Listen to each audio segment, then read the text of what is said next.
సూర్యోదయం నుంచి 88 నిమిషములు వెనక్కి లెక్క పెట్టాలి.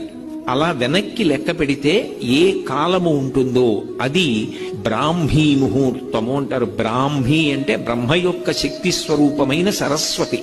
పిల్లల్ని తెల్లవారుజామున లేచి కూర్చుని చదువుకో అంటారు.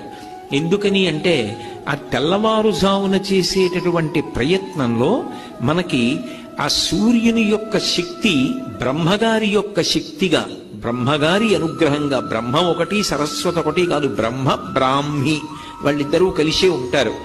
ఆ అనుగ్రహము ఆ కాలమునందు పరిఢవిల్లి ఉంటుంది. అందుకే ఉదయకాలమునందు సూర్యబింబాన్ని ఏ రూపంగా చూస్తారు అంటే బ్రహ్మస్వరూపంగా, సృష్టికర్త స్వరూపంగా చూస్తారు. సూర్యోదయం నుంచి 88 నిమిషములు వెనక్కి లెక్క పెట్టాలి. అలా వెనక్కి లెక్క పెడితే ఏ కాలము ఉంటుందో అది బ్రాహ్మీ ముహూర్తము అంటారు. బ్రాహ్మీ అంటే బ్రహ్మ యొక్క శక్తి స్వరూపమైన సరస్వతి. పిల్లల్ని తెల్లవారుజామున లేచి కూర్చుని చదువుకో అంటారు. ఎందుకని అంటే ఆ తెల్లవారుజామున చేసేటటువంటి ప్రయత్నంలో మనకి ఆ సూర్యుని యొక్క శక్తి బ్రహ్మగారి యొక్క శక్తిగా, బ్రహ్మగారి అనుగ్రహంగా, బ్రహ్మ ఒకటి సరస్వతి ఒకటి కాదు, బ్రహ్మ బ్రాహ్మి వాళ్ళిద్దరూ కలిసే ఉంటారు.